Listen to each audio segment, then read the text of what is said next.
وہ کسی کا بیٹا نہیں اور نہ ہی کوئی اس کے بیٹا ہے، اور کوئی اس کے جیسا نہیں، نہ وہ کسی کے جیسا ہے۔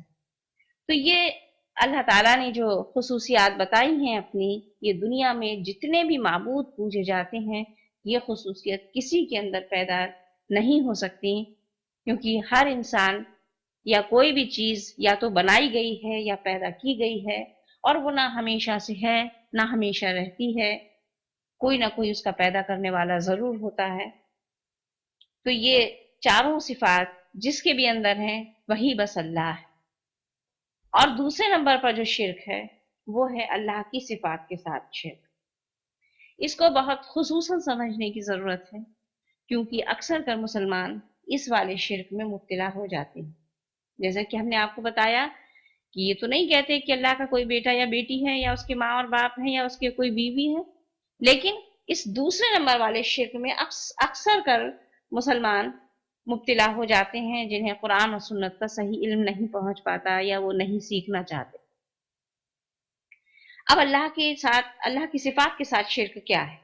صفات کے ساتھ شرک یہ ہوتا ہے کہ جو خوبیاں بالکل جیسی کی تیسی اللہ رب العالمین میں ہیں، بالکل ویسی کی ویسی کسی انسان، کسی بزرگ، کسی دیوتا میں یا سورج میں یا چاند میں کسی میں ویسے کی ویسے اوصاف تصور کر لینا، یہ کہلاتا ہے اللہ رب العالمین کی صفات کے ساتھ شرک۔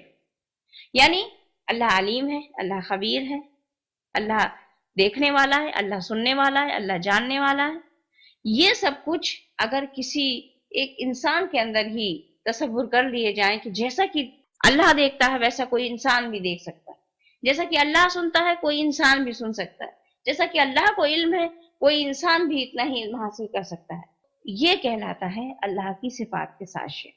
ان میں سے کچھ خصوصیات اللہ تعالیٰ نے ہم لوگوں کو بھی دی ہیں، مثلا ہم بھی سن سکتے ہیں، ہم بھی دیکھ سکتے ہیں، ہم بھی بول سکتے ہیں، ہمیں بھی کچھ نہ کچھ علم حاصل ہے، لیکن جوں کا تیوں اللہ کے جیسا سوچ لینا، بس یہی شرک ہو جاتا ہے۔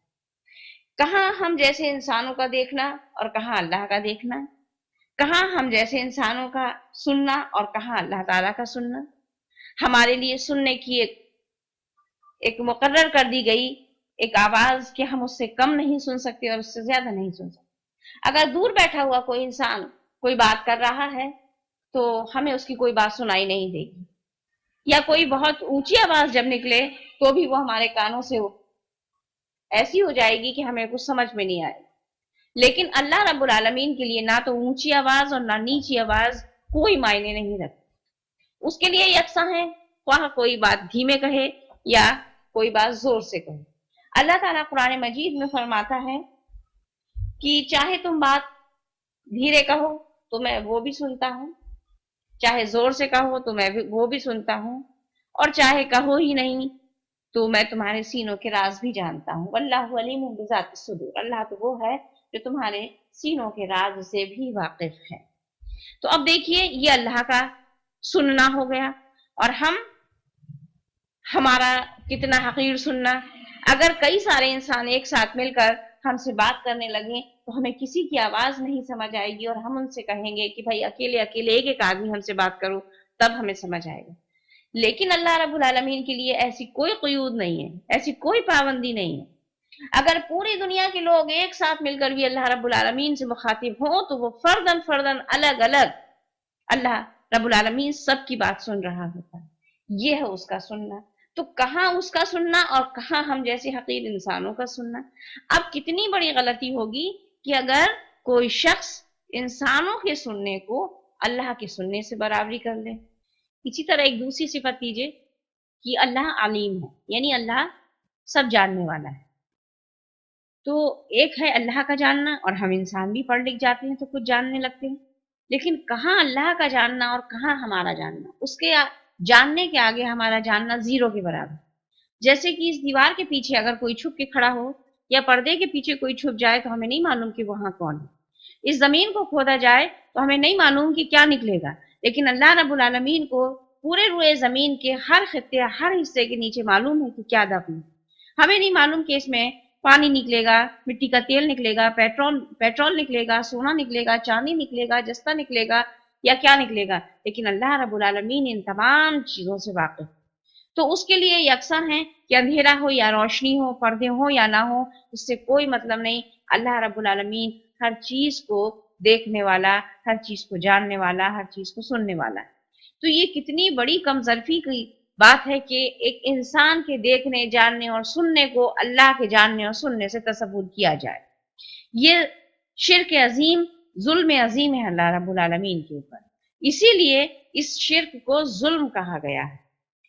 یہ ہے اللہ کی صفات کے ساتھ شرک۔ اسی طرح یہاں تو ابھی ہم نے صرف آپ کو 2-3 صفات کے بارے میں ذکر کیا، ایسے ہی اللہ تعالیٰ کی پوری 99 صفات کے بارے میں تصور کیجئے کہ کہاں اللہ کا دیکھنا اور کہاں ہم جیسے حقیر انسانوں کا دیکھنا، کہاں اللہ کا سننا، کہاں ہم جیسے لوگوں کا سننا، کہاں اللہ کا جاننا، کہاں ہم جیسے انسانوں کا جاننا۔ یعنی پوری دنیا میں جتنے بھی لوگوں نے طرح طرح کے جو معبود اپنے خود ساختہ تجویز کر لیے ہیں، کہاں ان کی طاقت، کہاں ان کا اقتدار اور کہاں اللہ رب العالمین کا اقتدار۔ وَعَلَىٰ كُلِّ شَيْءٍ قَدِيرٌ، اور اللہ تو وہ ہے جو ہر شے پر قادر ہے۔ کیا پوری دنیا میں کوئی ہستی آپ کو ایسی نظر آتی ہے جو پوری ہر شے پر قادر ہو، ہر فیصلہ اس کے اختیار میں ہو؟ نہیں، اور ہو بھی نہیں سکتا، کیونکہ یہ ذات تو، یہ صفت تو صرف اللہ رب العالمین کے لیے مخصوص ہے۔ اس کے بعد جو تیسرے نمبر کا شرک ہے وہ ہے اللہ کے حقوق کے ساتھ شرک۔ اب اللہ کے حقوق کے ساتھ شرک کیا ہوتا ہے؟ وہ یہ ہے کہ جو حق اللہ رب العالمین کے ہم پر ہیں، اگر وہ حق ہم نے اللہ کے سوا کسی اور کے لیے ادا کر دیے تو وہ کہلاتا ہے اللہ کے حقوق کے ساتھ شرک۔ جیسے نماز، روزہ، زکوٰۃ، حج، یعنی جتنے بھی عبادت کی عبادت کی رسمیں ہیں وہ اللہ رب العالمین کے لیے مخصوص ہیں، اس کو ہم کسی اور کے لیے نہیں کر سکتے۔ نماز میں لیجئے، جیسے کہ رکوع کرنا، سجدہ کرنا، قیام کرنا، یہ سب کچھ اللہ تعالیٰ کے لیے مخصوص ہے۔ اس کو اگر کسی اور کے آگے کر دیا، کسی اور کے آگے رکوع کیا، کسی اور کے آگے سجدہ کیا، تو یہ اللہ کے حقوق کا شرک کہلاتا ہے۔ اس کے بھی علاوہ اللہ رب العالمین کا حق یہ ہے کہ ہم صرف اس سے دعا مانگیں۔ دعا مانگنا بھی اس کا حق، کہ ہم بندے صرف اللہ رب العالمین کے آگے ہاتھ پھیلائیں اور کسی دوسرے کے آگے ہاتھ نہ پھیلائیں۔ مدد کے لیے صرف اسی کو پکاریں، کسی اور کو نہ پکاریں۔ شکرانے اللہ رب العالمین کے لیے ادا کریں۔ تو یہ تمام چیزیں جو ہیں وہ اللہ کے حقوق کی ہیں۔ اسی طرح ایک اور خاص چیز جس میں لوگ غلطی کر جاتے ہیں وہ ہے اللہ کے لیے قربانی دینا۔ قربانی صرف اللہ رب العالمین کے لیے ہے۔ اگر کسی نے کسی اور کے نام پر جانور کو ذبح کیا تو وہ جانور اہل ایمان کے لیے حرام قرار پایا گیا ہے۔ وہ جانور ہم لوگ نہیں کھا سکتے کیونکہ اللہ تعالیٰ کے نام پر ہی قربانی ہے۔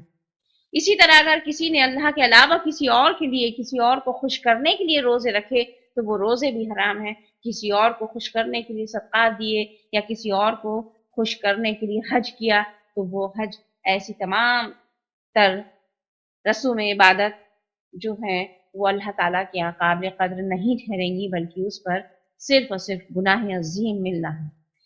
تو یہ ہے اللہ تعالیٰ کے حقوق کے ساتھ شرک۔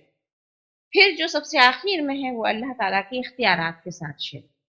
ابھی تک آپ جو صرف شرک سنتے چلے آئے اس میں اول نمبر پر تھا اللہ کی ذات کے ساتھ شرک، پھر دوسرا اللہ کی صفات کے ساتھ شرک، پھر تیسرا اللہ کے حقوق کے ساتھ شرک، اور اب چوتھا آپ کو سمجھا رہے ہیں وہ ہے اللہ کے اختیارات کے ساتھ شرک۔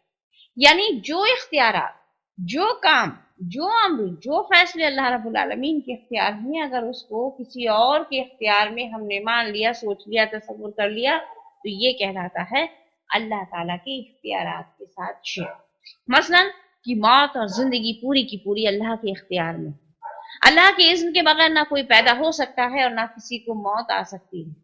اسی طرح بارش کا ہونا، قحط کا پڑنا، یہ سب کچھ سارے کے سارے امر اللہ رب العالمین کے قبضہ قدرت میں ہے۔ اگر کسی نے سوچا کہ کسی کی وجہ سے بارش ہو گئی، کچھ ایسے بدعتی کام یا ٹونے اور ٹوٹکے کر دیے جائیں جس سے بارش ہو جائے یا بارش رک جائے، تو یہ سب چیزیں بھی شرک کہلاتی ہیں۔ اور قسمتوں کا بنانا اللہ کے اختیار میں، جو ایمان مفصل ہے اس میں ایک شرط یہ بھی ہے جس پر ہم ایمان لائے ہیں کہ اچھی اور بری تقدیر اللہ رب العالمین کی طرف سے۔ تو کسی پیر کا مرید ہونے کے بعد یا کوئی اور ایسا کام کر لینے کے بعد کوئی انسان یہ سوچے کہ فلاں شخص کی وجہ سے میری قسمت عروج پر جا رہی ہے، یا فلاں شخص نے میری قسمت کو باندھ دیا ہے، یا میرا رزق باندھ دیا ہے اس نے جادو ٹونے ٹوٹکے کر کے، تو یہ تمام تصورات جو ہیں وہ اختیارات کے ساتھ شرک میں مبتلا ہو جاتے ہیں۔ تو ہمیں ان تمام چیزوں سے بچنا چاہیے۔ ابھی شروع میں ہم نے یہ بولا کہ موت اور زندگی اللہ کے اختیار میں ہے، ایسے ہی اگر کوئی یہ تصور کرے کہ فلاں جگہ جانے سے اگر بیٹا مل جاتا ہے، کوئی کسی کو مار بھی سکتا ہے اللہ کے اذن کے بغیر، تو یہ تصورات بھی پورے کے پورے مشرکانہ ہیں، اللہ کے اختیار کے ساتھ شرک ہیں، کیونکہ اللہ تعالیٰ ہی پورے انسانوں کو پیدا کرنے والا ہے۔ اکثر کر کے ہم یہ دیکھتے ہیں کہ لوگ مزاروں پر جاتے ہیں اور یہ دعا لے کر کے مجھے بیٹا ہو جائے، اولاد ہو جائے، اور جب ان کو اولاد ہو جاتی ہے تو ان کا کہنا یہی ہوتا ہے کہ مجھے فلاں صاحب نے اولاد دی، ان کے یہاں سے مجھ کو بیٹا ملا۔ لیکن اللہ قرآن مجید میں اس شرک کی تردید یوں کرتا ہے کہ وہ لوگ جو اللہ کو چھوڑ کر دوسروں کو پکارتے ہیں، وہ تو خود ایک دن اپنی ماں کے پیٹ سے پیدا کیے گئے تھے اور انہیں تو یہ بھی خبر نہیں کہ دوبارہ کب اٹھائے جائیں گے۔ اور دوسری جگہ فرمایا کہ وہ لوگ جو اللہ کو چھوڑ کر دوسروں کو پکارتے ہیں، وہ تو کھجور کی گٹھلی کے چھلکے کے بھی مالک نہیں ہیں، یعنی ان کے اختیار میں کچھ نہیں ہے۔ اللہ تعالیٰ کہتا ہے کہ جو دعائیں مانگنا ہے مجھ سے مانگو، لیکن علم کی کمی کی وجہ سے لوگ جو ہیں اللہ کے ساتھ اس طریقے سے شرک کرتے ہیں۔ تو اللہ تعالیٰ سے دعا ہے کہ اللہ ہم لوگوں کو چھوٹے سے چھوٹے اور بڑے سے بڑے سارے شرکوں سے بچنے کی توفیق عطا فرمائے۔ اس کا بچنا، اس کا جاننا اس لیے ضروری ہے کیونکہ قرآن حدیث میں یہ آیا ہے، نبی صلی اللہ علیہ وسلم یہ فرماتے ہیں کہ شرک کو تم معمولی چیز نہ سمجھنا۔ شرک ایک ایسی شے ہے جس کو تم اپنی زندگی میں آسانی سے پہچان نہیں سکتے۔ اس کی مثال دیتے ہوئے نبی صلی اللہ علیہ وسلم فرماتے ہیں کہ شرک ایسا ہے جیسے کہ کالی رات میں ایک پہاڑ پر رینگتی ہوئی کالی چیٹی۔ تو جس طریقے سے وہ ہمیں آسانی سے نظر نہیں آتی، ایسے ہی ہماری زندگیوں میں شرک ہو جاتا ہے اور ہم سمجھ ہی نہیں پاتے کہ ہم نے اتنا بڑا گناہ کر دیا ہے۔